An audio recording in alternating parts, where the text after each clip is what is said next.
ဟုတ်ကဲ့မင်္ဂလာပါကျွန်တော်တို့အလုပ်လုပ်လာတာကြာပြီကိုကာယအားရစိုက်ထုတ်ပြီးတော့လုပ်လာတာပင်ပန်းလာပြီအဲဒါကြောင့်မို့ကျွန်တော်တို့ဉာဏ်ပညာတွေလေးထည့်သုံးဖို့လိုလာပြီအဲဒါကြောင့်မို့ဉာဏ်အားရစိုက်ဖို့လိုတယ်အဲဒါမှကိုဘွားမှာကာယလာပါတဲ့ဘွားကိုပိုင်ဆိုင်မယ်ကြီးပွားချမ်းသာဖို့ဆိုတာ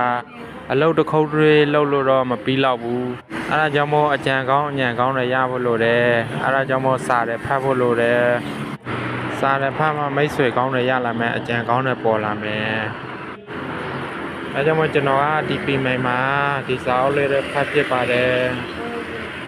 ဒီစာအုပ်လေးဖတ်လိုက်ရတဲ့အကျိုးကျေးဇူးကတော်တော်များတယ်အရန်ကောင်းတယ်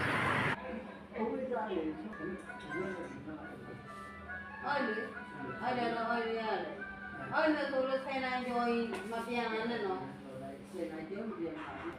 ပြန်ပြီးဒီမှာတော့လေမလေးဒီခဏထားပိုက်